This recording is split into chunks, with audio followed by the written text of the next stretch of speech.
Hey buyers, we missed you and we are glad that you are back. So for a while, activity definitely went down and the market was getting a little slow. But what we're noticing and what we've been noticing from other realtors that we've talked to is that in the last few weeks, activity is increasing again, which is super exciting. But we've been asked a few of the same questions repeatedly, so we wanted to address them because maybe you have the same question.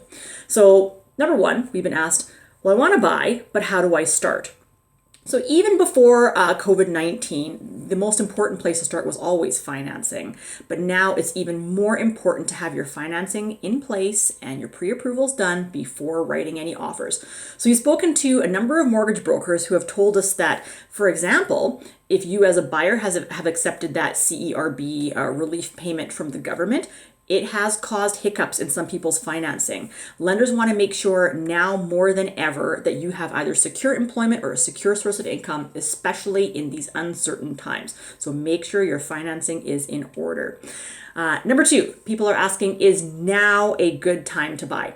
So when the April data came out, people were shocked to see the number of 55%. They're saying 55% drop from the previous April. And they've also been reading Canadian stats on the Canadian market in general. But you have to, and also seeing, things in the Canadian market like prices are dropping on average $50,000, okay?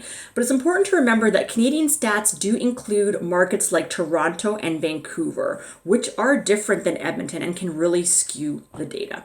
It's also important to note that Edmonton prices on average from the April data, which was released in May, actually fell less than 5%.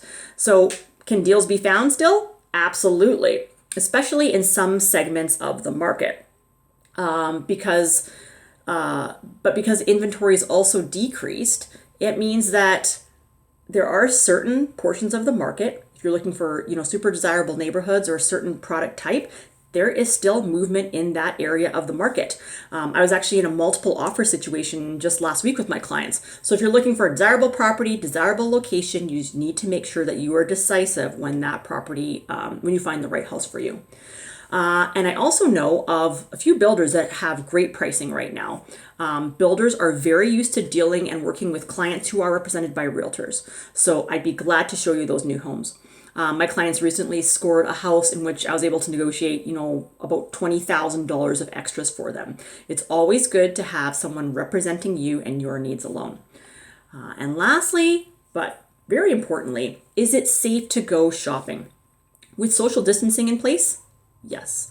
I'm currently, for example, not driving clients around, which is something that I usually really like to do. They're driving in separate vehicles. And sellers are asking us to confirm if we're healthy or if you've traveled at all or having any symptoms, and just asking us to do things like use PPE or not touching things in their house unnecessarily. So and lastly too, if you're not comfortable touring a home, I would be glad to go preview the home for you, maybe do a FaceTime tour, which I've done for a number of my clients in these last few months. So if that's something that works for you, just let me know. And if you have questions about buying in general, don't hesitate to reach out to us. We are glad to help.